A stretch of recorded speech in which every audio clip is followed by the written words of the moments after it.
সম্পূর্ণ সত্যি ঘটনা অবলম্বনে একটি কবিতা। লেখক কবি ও গায়ক শুভ দাশগুপ্ত। একটু বড় কবিতা, কারণ একটা জীবন অনেক বড়, তার সঙ্গে ঘটে যাওয়া ঘটনাটিও বড়। তাই বন্ধুদের কাছে আমার একান্ত আবেদন, একটু ধৈর্য ধরে মন দিয়ে আমার নিবেদনটি শুনবেন। যতবারই এটি পড়েছি ততবারই অশ্রুসিক্ত হয়েছি, এবারও হতে হবে। শুরু করছি। অবনী স্যার, কলমে শুভ দাশগুপ্ত। ছাত্র পড়ানোয় অবনী স্যারের খ্যাতি ছিল খুব। দূর দূর থেকে ছাত্ররা আসতো অবনী স্যারের কাছে অঙ্ক, ফিজিক্স, কেমিস্ট্রি পড়তে। উজ্জ্বল গৌরবর্ণ, দীর্ঘ নাসা, পৌরাণিক যুগের ব্রাহ্মণের মতো দৈব চেহারা ছিল অবনী স্যারের। পরনে একটা ধুতি আর খালি গায়ে একটা চাদর, কিংবা যেমন তেমন একটা বিছানার চাদর। গলায় ধবধবে পইতে ভারী সুন্দর ছিলেন অবনী স্যার। অবনী স্যারের হাতে পড়ে কত ছাত্র যে জীবনের চলার পথকে সুগম করে তুলতে পেরেছিল, তারই অত্যানি। একদিন দাদার হাত ধরে গিয়ে ভর্তি হলাম অবনী স্যারের ভাঙা ঘরে ক্লাসে। আমাকে দেখেই বলে, বাহ, তুই তো বেশ লম্বা রে। লম্বা লোকেরা বুদ্ধিমান হয়, বেটেরা হয়, তবে বেটেদের গাঁটে গাঁটে বদ বুদ্ধি, বুঝলি? বলেই হো হো করে হেসে উঠলেন খালি গায়ে ধুতি পরা অবনী স্যার। বিয়ে থা করেননি, নিজে রান্না করে খেতেন।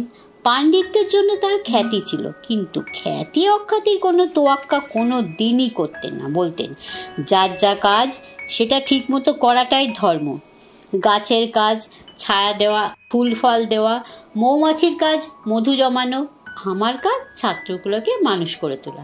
ফিজিক্স আর অঙ্কের ফাঁকে ফোকরে অবনী স্যার কত গল্প করতেন। বলতেন দেশ বিদেশে বড় বড় মনীষীদের কথা, তাদের জীবনের নানা ওঠা পড়ার গল্প। শোনাতেন উদাত্ত কণ্ঠে রবীন্দ্রনাথের কবিতা, কখনো কখনো বা মাইকেলের অমিতাক্ষরে গাথা অপূর্ব কাব্য। কখনো শোনাতেন অতুল প্রসাদের মরমী গান। লেখাপড়া হাত ধরে চলতে চলতে আমাদের বোধ আর মননে অবনী স্যার এঁকে দিতেন পৃথিবীর আসল চেহারাটার ছবি। লোভ, পাশবিকতা, শোষণ, দারিদ্র্য সব কিছু নিয়ে এমন অনায়াসে বুঝে দিতেন কোন ঘটনার কি কারণ। আমরা মনে মনে রোমাঞ্চিত, আলোড়িত হতাম। অবনী স্যার শোনাতেন রাশিয়া বিপ্লবের কথা, ক্ষুদিরাম মাস্টারদার কথা, তিতুমিরের গল্প। শোনাতেন তারাশঙ্করের গণদেবতা কিংবা শরৎচন্দ্রের পথের দাবির গল্প। কর্মন্যস্ত জীবনের ছোটোখাটো অবকাশে যখনই ভেবেছি স্যার আমাদের কত কি করলেন, আমরা কি করলাম, তখনই মনটা ভারী হয়ে ওঠে। প্রবাসে থাকি, বাংলার জন্য মন কাঁদে। বন্ধু, আত্মীয় অনেকের কথাই ঘুরে ফিরে মনে আসে। অবনী স্যারের কথাও খুব মনে পড়ে। পুজোর ছুটিতে বছর 5 আগে সেবার দেশে ফেরার আয়োজন করলাম। ফেরার পথে এসি 2 টায়ারে আরাম করে বসে বসে বারবার মনে পড়ছে স্কুলের কথা, বন্ধুদের কথা। মনশ্চক্ষে দেখতে পাচ্ছি ভাঙাচোরা সেই অবিন্যস্ত ঘর, যেখানে বসে ক্যালকুলাস আর কেমিস্ট্রির ফাঁকে অবনী স্যার বলে যেতেন জীবনের কথা, ইতিহাসের কথা। বাড়ি ঢুকে এতদিন পরে এলে যা হয়, অনেকটা সময় চলে গেল কথায়, কুশল প্রশ্নে। তারপর পোশাক পাল্টে পাড়ার মোড়ে গিয়ে হাজির হলাম। ফণিদার চায়ের দোকানে গিয়ে দাঁড়াতেই নানা জনের নানা প্রশ্ন। কিরে সন্তু না, কি খবর, কেমন আছিস? তারপর কেমন আছিস ওখানে? এখানে যা অবস্থা, ভালো করেছিস বাংলার বাইরে চলে গেছিস, ওয়েস্ট বেঙ্গলে 13টা বেঁচে গেছে, বুঝলি? এইসব আপ্যায়ন ইত্যাদির পর পা বাড়ালাম বকুলতলার দিকে। একটা বহু পুরনো শিব মন্দিরের ঠিক পেছনে তেঁতুল গাছের পাশে গঙ্গার ধার ঘেঁষে ছিল অবনীশ স্যারের ভাঙাচোরা একতলা। হাঁটতে হাঁটতে পুরনো পাড়ায় রূপ বদল দেখছিলাম। মোড় ঘুরতেই অবাক, এ কি, তেঁতুল গাছটা নেই তো। মন্দিরের পেছনে পা চালিয়ে গিয়ে দাঁড়াতে বুকটা হু হু করে উঠল। স্যারের বাড়িটা উধাও, নেই। সেখানে একটা 4 তলা ফ্ল্যাট বাড়ি, ব্যালকনিতে ঝুলছে শাড়ি, বেড কভার, পাশে আর একটা ওরকমই নদী বাড়ি। নদীর পাড় ঘেঁষে নতুন রাস্তা হয়েছে। স্যারের বাড়িটা মানচিত্র থেকে কেউ যেন ইরেজার দিয়ে মুছে দিয়েছে, এঁকেছে অন্য রকমের ছবি। মনটা ভীষণ ভেঙে গেল। গঙ্গার পাড় ঘেঁষে নতুন রাস্তা, যেখানে গিয়ে দাঁড়ালাম একা। মনের ভিতরে নানা প্রশ্নের ঝড়। কোথায় গেলেন অবনীশ স্যার?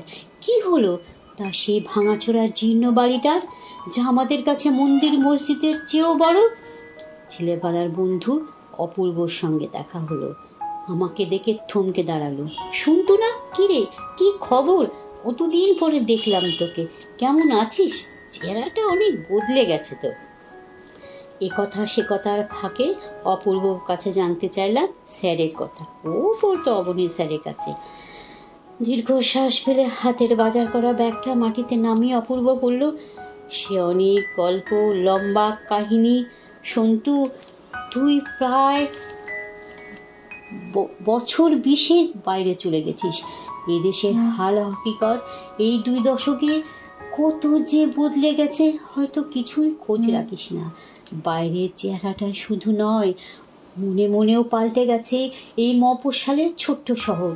তবু এটাই নয়, পাল্টে যাচ্ছে গোটা বাংলায়। বাড়ি ঘর, রাস্তাঘাট, পার্ক, হল, নতুন নতুন কত কি যে হচ্ছে। হয়তো এমনটাই হওয়ার কথা ছিল, আমরা বুঝতে পারিনি। প্রমোটার রাজের থাবায় শুধু কলকাতায় নয়, এখন সারা বাংলাটাই আটকে পড়েছে।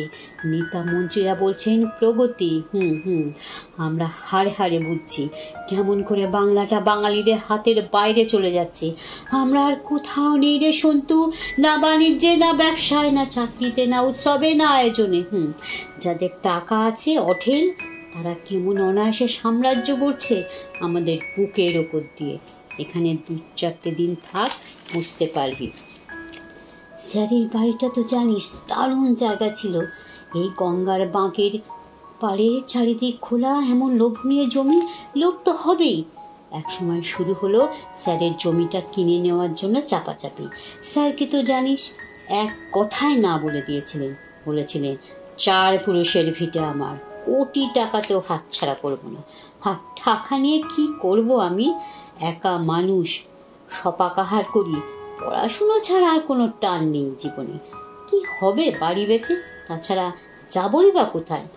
কথায় যখন হলো না, তখন শুরু হলো অন্য উপায় উচ্ছেদের চক্রান্ত। দিনের পর দিন কি দুঃসহ যন্ত্রণা যে স্যারের ওপর দিয়ে চাপিয়ে দেওয়া হলো, আমরা নিরুপায়ের চোখে দেখেছি। রাজনীতির বড় বড় দাদারা, যাদের আশ্রয় আর প্রশ্রয় প্রমোটার চক্রের জন্ম বিকাশ, তারাও নেমে পড়ল স্যারের পেছনে। বৃদ্ধ হয়ে পড়েছিলেন সে সময়, চোখটাও গিয়েছিল খারাপ হয়ে, খুব একটা ছাত্র পড়াতেও আর পারতেন না। শরীরটাও ভেঙে পড়েছিল। একদিন আমাকে ডেকেছিলেন, বলেছিলেন, আমি কি তোমাদের জন্য কিছুই করিনি? আমাকে উচ্ছেদ করে তাড়িয়ে দিতে চাইছে একদল অর্থলোভী পিশাচ। তোমরা আমার ছাত্ররা পারো না একটু রুখে দাঁড়াতে? স্যার বলছিলেন আর কাঁদছিলেন, সন্তু, আমরা সত্যিই পারিনি। ছাপোষা কেরানি সাধারণ মানুষ আমরা। এই বিরাট পাপ চক্রের বিরুদ্ধে কিছু প্রতিরোধ করা আমাদের সাহসে কুলোয়নি। তাছাড়া তোর কাছে স্বীকার করতে বাধা নেই সন্তু, আমরা আসলে যে যার নিজের জীবনযাপনের সমস্যা নেই এত জেরবার হয়ে থেকেছি। চারপাশে ছাঁটাই, লেঅফ, লকআউট, ভিআরএস, জিনিসপত্রের আকাশ ছোঁয়া দাম, অসুস্থতায়, বিপন্নতায় দিশাহারা, হেল্পলেস। আমরাও ছেলে ব্যাপারটাই ঢুকতে চাইনি। স্যারকে তো জানিস, জীবনে চাকরি করেনি অন্যের হুকুম শুনতে হবে বলে। কারো কাছে মাথা নত করার মানুষ তিনি ছিলেন না। সেবার অঘ্রাণ মাস, ঘন শীতের রাতে হঠাৎ হইহট্টগোলে ঘুম ভেঙে গেল। বারান্দায় এসে দেখি বকুলতলার আকাশ দগদগে লাল, লোকজনের প্রচন্ড চেঁচামেচি, আর্তনাদ, আগুন জ্বলছে দাউ দাউ করে। ছুটে পথে নামলাম। সন্তু, সেই দৃশ্য তুই ভাবতে পারবি না, দাউ দাউ করে জ্বলছে স্যারের ভাঙাচোরা বাড়ি। পাড়ার লোকরা চেষ্টা করেছিল, কিন্তু আগুন থেকে তারা শুধু অবনীর স্যারকেই বাইরে আনতে পেরেছিল। স্যারের প্রাণের ধন, শত শত বই ওই আগুনে পুড়ে ছারখার হয়ে গেল। দাঁড়িয়ে দাঁড়িয়ে বুক ফাটানো আর্তনাদে স্যার বলছিলেন, ওরে বইগুলো বাঁচা, বইগুলো বাঁচা। না রে সন্তু, আমরা বাঁচাতে পারিনি। রাগে, ক্ষোভে, দুঃখে আমার হাত পা অবশ হয়ে আসতে লাগলো। বললাম, অপূর্ব চুপ কর, চুপ কর। এরও সময় যেদিন বোমা পড়েছিল সেদিনটার গল্প স্যার আমাদের বলতেন। কেমন করে একটা বিশাল আগুনের গোলা প্রচণ্ড বুক ভাঙা শব্দ নিয়ে লক্ষ লক্ষ প্রাণকে ধ্বংস করে মুহূর্তে উঠে গিয়েছিল নীল আকাশে। স্যার বলতে আর দেখতাম ক্ষোভে, কষ্টে স্যারের চোখ ছলছল করে উঠত। ভাবতেও পারছি না নিজের চোখের সামনে এই এক হিরোশিমা তিনি কি করে দেখলেন, কি করে সহ্য করলেন। চোখ জলে ভরে এলো আমার। অপূর্ব বলল, সন্তু, স্যার এখনো বেঁচে আছেন, মারা যাননি, যাবি স্যারের কাছে? আমি কেঁদে ফেললাম, না, পারবো না। আমরা কিরকম মানুষ অপূর্ব? স্যারের কাছে রসদ নিয়ে বড় হলাম, বড় চাকরি করলাম, বউ বাচ্চা নিয়ে সুখে রইলাম, স্যারকে কি ফিরিয়ে দিলাম? কি? চল সন্তু, দেশে যখন এসেছিসই স্যারের সামনে গিয়ে একবার দাঁড়াই। সন্ধেবেলায় স্কুলে গেলাম, ছেলেবেলার স্কুল এখন অনেক বড় হয়েছে। দারোয়ানের ঘরের পেছনে আর একটা টালির ঘর, যেখানে আগে থাকতো ঘুঁটে, কয়লা। সেই অন্ধকার স্যাঁতস্যাঁতে ঘরে বিছানার ওপরে একটা মানুষ শীর্ণ পোড়া কয়লার মতো ফ্যাকাশে বসে আছেন আমাদের অবনী স্যার। পায়ে হাত রেখে প্রণাম করে কেঁদে পড়লাম। স্যারের কোনো প্রতিক্রিয়া হলো না। অপূর্ব আমায় তুলে ধরল, শোন, স্যার বেঁচে আছেন, কিন্তু কোনো বোধশক্তি, ভাষা কিছুই আর নেই। বুক আমার ভেঙে যাচ্ছে, প্রচণ্ড চেতনা জুড়ে কান্না নামছে। নিজের ওপর ধিক্কারে, গ্লানিতে, রাগে, বিরক্তিতে চুরমার হয়ে যাচ্ছে হৃদয়। স্কুলের দারোয়ান রাম সিং স্যার কিনে রেখেছিল, জায়গা দিয়েছিল। আমায় চিনতে পেরে বলল, দাদা, দুঃখ করো না, যার যা কপাল। চুপ করে যাওয়ার আগে বলতেন, যার যা কাজ সেটা ঠিক করে যাওয়াটাই ধর্ম। আমার কাজ ছাত্র করে তোলা, সেটাই করি। আমি ধর্ম পালন করি। এই যে দাদা, তুমি এত দূর থেকে স্যারকে দেখতে এলে, এও তোমার ধর্ম, মন খারাপ করো না। স্যার বসে আছেন, শূন্য দৃষ্টি। মনে হলো তিনি বলছেন, বুঝলি, নিজের কর্তব্য করে যাওয়াটাই জীবন। এই যেমন আমি তোদের এত কিছু বলি, এত সব শেখাই, তোরাও বড় হয়ে অন্যকে শেখাবি, অন্যকে বড় করে তুলবি। এই তো মানুষের কাজ। স্যার ভুলে যাচ্ছেন, কষাঘাতের মতো এক একটা বাক্য এসে পড়ছে আমার শরীরে। স্যারের গাওয়া গান মনে পড়ছে, আরো আরো প্রভু, আরো আরো, এমনি করে আমায় মারো, আরো আরো প্রভু, আরো আরো, আরো আরো প্রভু, আরো আরো।